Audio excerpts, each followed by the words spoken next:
Hello and welcome to the video. Today's video is going to be something a little different. It's not scripted. I haven't scripted this. I'm just going to go through my cinematography of my latest film, Promises. What went right, what went wrong, what I could do to improve, and what I think I did well. And I want to take this opportunity to thank everyone who attended the cinema release of this film. Guys, thank you so much. It really did mean a lot to me. I thought it was really, really fun. But if you are watching this, then thank you. That's enough talking. I'm just going to go straight into it. Okay, starting off with one of the first scenes of the film, which is the title card shot that you're seeing now. This was a really simple scene or really simple shot to light. And this was the last shot of the scene that we shot in that location. So we were a little bit pressed for time. All it is the F400 bicolor light from Godox, which I've done a previous video in before. All it is just a light that's above the action, just beaming down. If I do this, you can see it's just beaming down, creating light here on the library books and just creating a bit of light here on his hand. Really simple, no blackout cloth.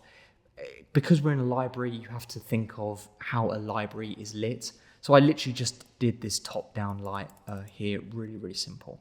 Moving on. If I let the scene play out. Now this is where things get a little bit more interesting because actors and action is starting to happen within the shot. So same again, I just had this big light from Godox here. I had it at an angle, so it's not directly, vertical to the actor. It's actually at an angle here, which you can see creates this light here on this side of his face and down here. The reason I did it at an angle, and I'm sure you've heard this before, and I can't remember what it's called, but it's a lighting technique that creates a triangle here at the bottom of his eye, which is what I tried to do. And again, the hat does service this in a way because of the shadow it's creating on his face. But again, you can see that triangle, and as well to service that triangle and sort of to create a little bit more dynamic lighting within the shot, I had this blackout cloth here that was just blacking out this side of his face ever so slightly. It wasn't too much because if it wouldn't work if one side of his face was completely dark, especially in the library, it wouldn't have worked. So it's just a curtain. It's not actually a professional black, actually. It's just a curtain that I put there because I find it cheaper than a negative fill cloth. But having it here, just creating just a little bit of shadow on one side of his face, but not too much. And again, the same is said for the reverse on Phoebe. You can see here, it's just the reverse, but I've tried to maintain where the light is.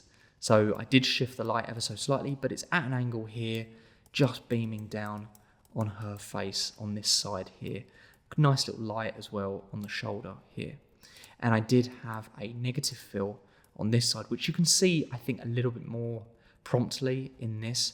But you have that negative fill, that blackout curtain that it's here on that side.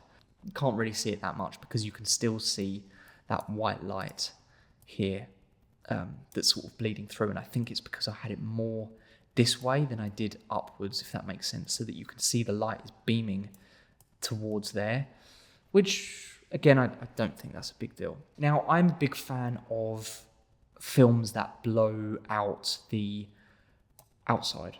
And the outside is slightly overexposed, which is what I've done here. I did have an ND filter on the lens because I wanted them to be slightly brighter than the outside. But actually, I think did I have an ND on?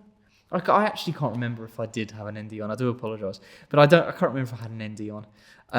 I don't think I have, actually, now I'm looking at this. But you can see that the background is evenly lit, or at least it's slightly darker. I think I did have an ND on, actually. I must have had an ND on because this would have been really blown out otherwise because it was a bright day. Either way, what I'm saying is I like to have the outside just slightly overexposed just because it creates that, I don't know, I guess that separation between the real world and the film world and what film lighting is. I like it, you might not, which is absolutely fine. But I'm almost certain I did have an ND on because this is just slightly darker than our characters here, and it just you can see this separation here between this character here and the background here is just there's something, isn't there? There's just that slight difference. Okay, moving on to our next scene. Now, I am not the biggest fan of this shot, and I wish that I did do things differently. I'm going to start off by telling you how I lit it to give you a bit of an understanding. But I basically had the light here with not white, but I had it slightly warmer. It's too vertical down one side of his face, and you can see that light is just lighting this side, and it lights the background here. But I did have negative fill here, but it's too vertical, and it's too one-sided on one side of his face, and it's just, to me, it just looks weird. It's a little bit too creative. And another thing as well, which I wish I improved on, this is the same is said for another scene in the film, is just improve the background a little bit. It's a little bit bland. I don't really know what I could have done differently, but it's just a little bit bland. And these are supposed to be students. That's the whole premise of the film. But there's still something we could have done differently about that. Either way, you might like it, you might not. Do you get what I'm saying? It's a little bit too the vertical down one side. Anyway, moving on. Okay, we're going to move on to one of my favourite scenes, or at least one of my favourite lighting setups of the film, which is this shot here. Once again, this is the F400 light map from Godox, and it has this really cool TV effect. And it's here on the TV stand, acting as a TV, and obviously it's got the TV effect on, but it's just lighting this entire, kind of lighting the entire room, creating shadows here, which is what a TV does when all the lights are off. So I don't mind the shadows, I want the shadows because it creates a realistic environment. I can actually see, I'm seeing it now, but it creates this nice little white light across the sofa, which is exactly what TVs do, once again, at nighttime, creating this like white light here. I'm going to let this scene play and you can see the TV effect in action. Well, look, there you go. Already it's flooding this scene, not flooding, but it's changing the exposure of the scene because of that TV effect. Highlighting, once again, the white light here on the sofa and the shadows that's produced from the light from this here. And again, just lighting nicely our actress, Faye, here. Something as well to point out, this is more set design. We purposefully had her shirt this colour, then we got a pillow this colour, then you can see in the background here it's also the same blue colour. That's because it just services the shot and it just services the scene a little bit in terms of colour, and I think it bounces really nicely with the colour of the sofa. Overall, I think the colours of this shot and of this scene, I think work really, really well, just because they bounce off each other and they make like a nice aesthetic shot. This shot also has a negative fill. You can see here on her, just below on the side of her cheek, you can see the negative fill there. And you can see there is absolutely no detail whatsoever here, which maybe I shouldn't have done a blackout sheet. Maybe I should have done a reflector and just reflected that light a little bit just to bounce it off this side, because you can see that there's just nothing there. What I really like about this, we actually have a practical light here behind her, which just silhouettes the head a little bit more. And I think it's just really nice. And this light does make sense later on in the scene. But you can see, just that nice little orange glow behind her, which I think works well with the TV light that's flashing in the scene. So with this scene, the lighting is very similar, but I feel like it is slightly different at the same time. I'm going to pause it there and see if anybody noticed what we did. This is actually shot during the day, but the schedule required us to shoot it earlier on in the day. You can actually see this window here. You can see the light leaking through the window because we didn't have time to black it out. We didn't really have the resources to properly black it out. This curtain here, however, is blacked out. And because there's a curtain there, it stops that leak from coming in. But this is actually shot during the day. But curtains, windows are blacked out. But unfortunately, this curtain, it's a blink and you'll miss it kind of thing. But the light is just leaking through. But another bit of trivia is that all the camera kit is here because it's so dark there, you can't see it. But all the camera equipment is actually there. And I actually think a human being is there. I can't remember who, but I think someone's like behind this kitchen counter. But anyway, I think as well the fairy lights service this very well.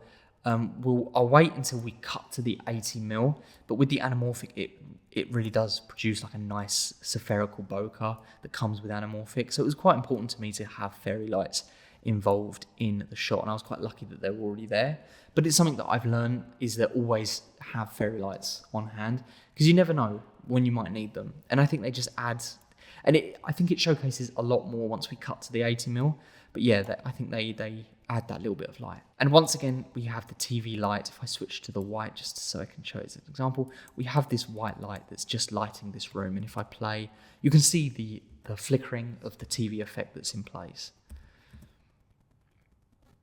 Same again. We'll cut to him and I'll explain his shots a little bit more. But if we let it play out, this is the 50mm, which you can see is slightly tighter, showcasing the bokeh a little bit more. Okay, I'm going to stop it there. With his lighting, it is the same, but it is different at the same time because it is slightly moved. We have the TV lighting this here. You can see it very nicely lights this side of his face really, really well, I think, and it just lights his nose here. And then coming back to what I said about the triangle is we have this triangle here on actually both sides. Actually, no, we have it just this side, really, which I think looks really, really nice, in my opinion.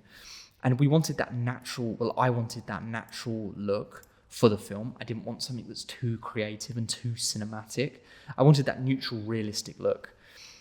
And again, that practical light that I said about earlier, you can see is just ever so slightly on this side of his face. And it actually bleeds a little bit down here onto the neck.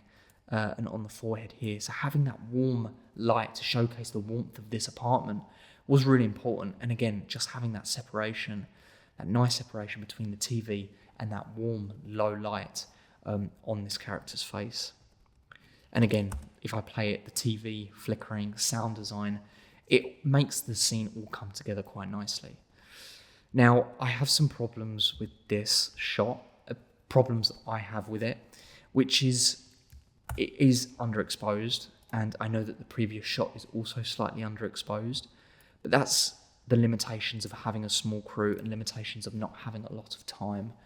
But this here is just underexposed because it's only that practical light that's back there illuminating her face, but it just wasn't powerful enough.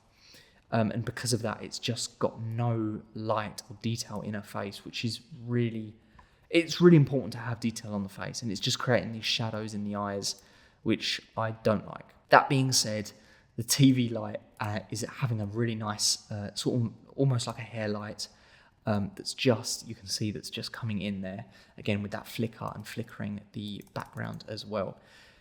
Now coming back to what I was saying about the bokeh, now that we're on the 80mm, you can see just how nice the anamorphic spherical bokeh looks in anamorphic lenses, and how nice. You couldn't tell that these are fairy lights. I mean, fairy lights are established in the wider shot, and you can see just how much more it adds to the scene in terms of character, set design, and lighting. That's all I have to say about this scene. What I would do to improve, I think, is just really simple. If I just go back a few frames, I think to improve, what I would do differently is just have a more powerful, I mean, you can see here it's quite nicely creating a hair light there, and just ever so slightly touching this side here and goes down to here. I just wish that light was brighter, and I just wish that light was a little bit more prominent, maybe moving it more directional so it's a little bit more there and, more here, and just have the TV as like a key light at the back there. Do you see what I mean? Maybe something like that. But again, we learn. I still think it looks nice. I just feel like it could have been better. Okay, moving on to this scene here. This is a very simple scene to light, which again, because it's a simple scene to light, it does have its problems. I did have, if I switch to the F400 matte box from the matte light matte from Godox, which I've spoken about 1,000 times, but that was rigged directly above them, which you can see is producing this light here, producing light here on the shoulder, and producing this light on this one side of his face here, and creating light here. Now, what I would have done to improve upon, and I think you know what I'm going to say, This is just too dark. You see no detail on this side of his face. And because of that, I think it just affects the shot. I still think it looks nice. It looks like a thriller, sort of, in a way. And it's too dark here on his neck. And again, even then, you could argue it's too dark here on the eyes. You can't really see what's happening in the eyes. Creatively, and it looks edgy, yeah, it looks okay. But these are just things that I wish I could have improved on. And to do that, I would have just added a light here just to bounce off this wall and just bouncing it off so it would have hit his face a little bit more. We do also have a practical light here in the background. And I do like to have practical lights in shot, especially if they're in shot. But it just, I think, just adds a little bit of hair light here, and maybe it is lighting a little bit here. And it just creates this nice separation between the head of the actor and the background of the scene. Practical lights, I like practical light, and I'm really glad that these practical lights were here because I think it just looks nice, right? So here again we have that practical light that's illuminating all of this wall here, and I think it does add separation. And actually, we had the light up here, and we didn't change it. It's going down here, and you can see it's lighting this side of her face here. I quite like the shadow here, to be honest. It's almost like an above light of a rundown student apartment. You would have shadows. You would just have one light at the top of the ceiling, just coming down here. And again, what I said about on the reverse of Charlie, you can see a lot more detail, and you can actually see her eyes, and you can see this side of her face and the performance, which I think is really important. And it's because the light is reflecting off this wall and coming in here, and I think that the angles is just better with this. Now that there's movement, you can see that the lighting does change. But I think it looks a lot nicer now that, because this is all in one take, it's hard to control the lights, but I definitely think it is an improvement when they were lying down. Here, I think it sort of showcases my point a little bit more. We can actually see this side of his face a lot more because he's sitting up and that light is now beaming a little bit more onto our characters. But when he was lying down, you just saw too much darkness. And even then, it still could do with a bit of a reflector or something to bounce that light, or a bit of, maybe even if I'd mounted like a small light here, that would have been a big improvement. But again, I like the shadow. I do like the shadow because it's, again, this crappy apartment that has one light that's up here. The apartment itself isn't crappy, by the way. I'm just saying in terms of the film. Okay, we're moving on now to one of the last scenes of the film.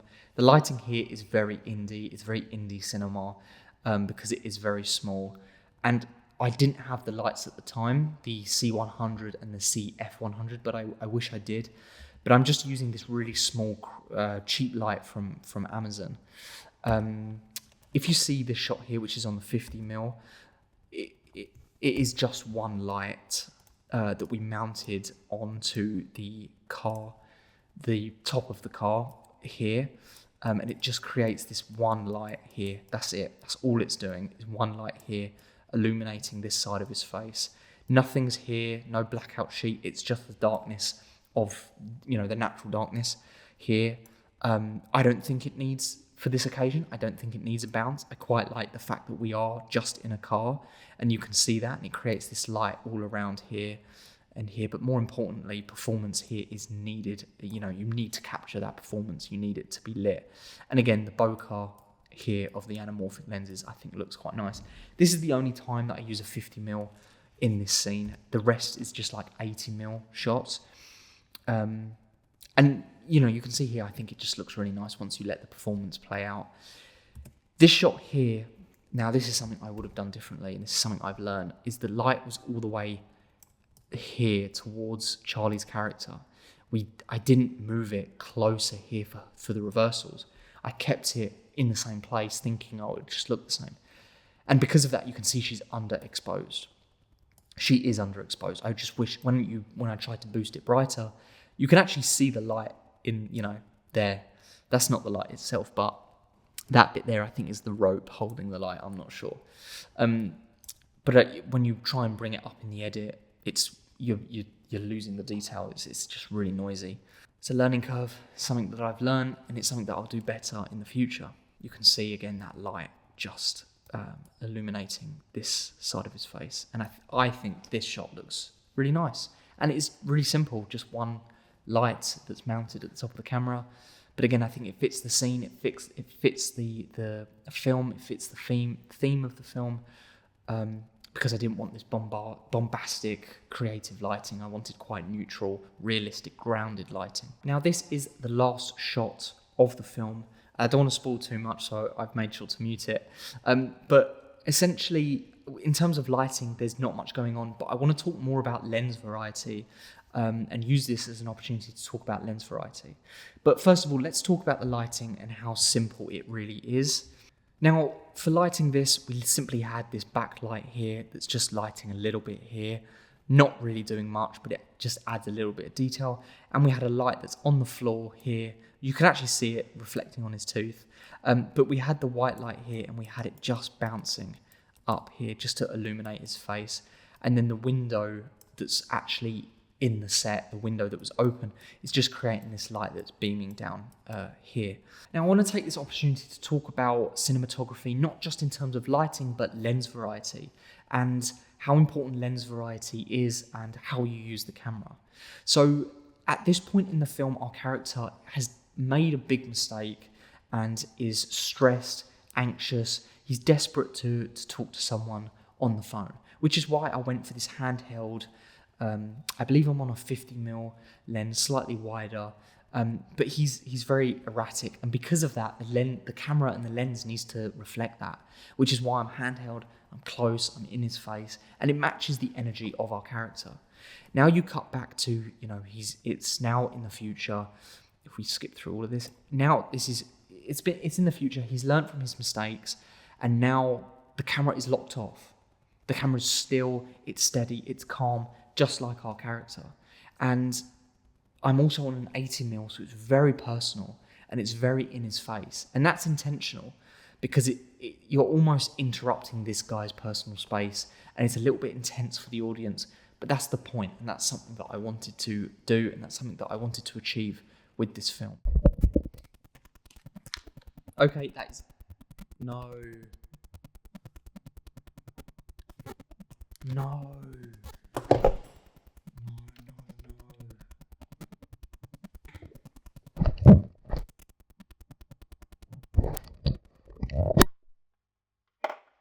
And that's everything for this video. Thank you guys so much for watching. It is something a little bit different. It's less edited, it's much longer.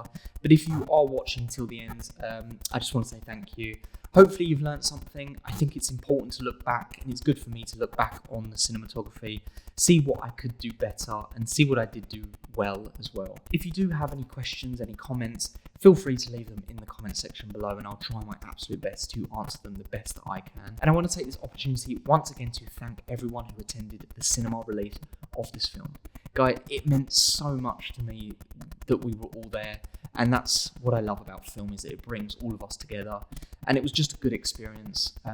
So thank you to everyone who attended that. Right, that's everything for this video. I'm going to wrap it up now. Thank you guys so much for watching, and I will see you in the next one.